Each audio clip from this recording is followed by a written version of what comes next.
Merhaba, sanırım apartmana yeni geldiniz. Hoş geldiniz demek istedik. Merhaba. Evet, dün taşındım. Buyurun içeri gelin. İçerisi biraz dağınık ama Önemli değil. Zaten 5 dakika oturacağız. Hoş geldiniz, ben Derya. hoş bulduk. Ben Kerem. Ben de Onur. Üst katta oturuyorum. Ben de ikinci katta oturuyorum. Memnun oldum. Size bir şeyler ikram etmek istiyorum ama markete gitmedim daha. Evde çay bile yok. Önemli değil. Rahat ol. Hala kolileri açıyorsun herhalde. Evet, Zor oluyor mu? biraz zor ama yavaş yavaş yapıyorum. Acelem yok. Asansör bozuk mu? Biraz yavaş gibi. Evet. Biraz yavaş bir asansör ama güvenlidir. Şimdiye kadar büyük bir problem yaşamadık. İyi o zaman. Asansörden biraz korkuyorum çünkü. Ben de. Eski apartmanımda bir gün asansörde kaldım. O günden beri korkuyorum. Neyse, nereden taşındın? Almanya'dan geldim. O zaman Türkiye'ye yeni geldin. Evet, yeni geldim. Peki neden geldin? Ailem burada yaşıyor. Onlara yakın olmak istiyorum. Siz ailenizle mi yaşıyorsunuz? Ben evliyim. Ailemle yaşıyorum. Onur yalnız yaşıyor. Şu anda burada mı çalışıyorsun? Evet, birkaç gün sonra işe başlıyorum. Evden mi çalışacaksın, ofise mi gideceksin? Ofise gideceğim. Sabahları çok trafik oluyor burada. Bence evden biraz erken çık. Tamam. Siz neler yapıyorsunuz? Benim 3 aylık bir bebeğim var.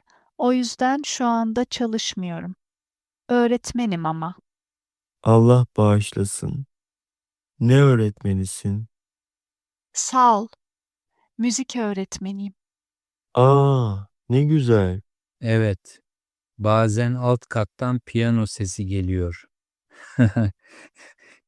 Ya, umarım rahatsız olmuyorsun. Yok yok, çok güzel çalıyorsun. Sağ ol. Sen çalışıyor musun Onur? Yok, ben çalışmıyorum. Öğrenciyim. Öyle mi? Bölümün ne? Matematik öğretmenliği. Binada ben hariç herkes öğretmen galiba. Siz bu binada ne zamandır yaşıyorsunuz? Ben 5 yıldır burada yaşıyorum. Ben de 3 yıl önce geldim. Komşular nasıl? Bence iyiler ya. Sadece 18 numarada biraz huysuz bir kadın var. Onun dışında herkes iyi. Niye? Ne yapıyor? Mesela apartmana yeni bir şey yaptırmak istiyoruz. Para vermek istemiyor. Sen de söyledin zaten. Asansör çok yavaş.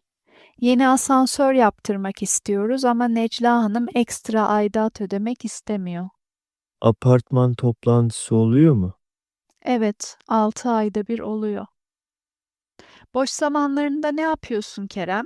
Yürüyüş yapıyorum, müzik dinliyorum, spora gidiyorum. Siz neler yapıyorsunuz? Ben genelde evdeyim. Biliyorsun bebek var. Ben de her gün yürüyüş yapıyorum.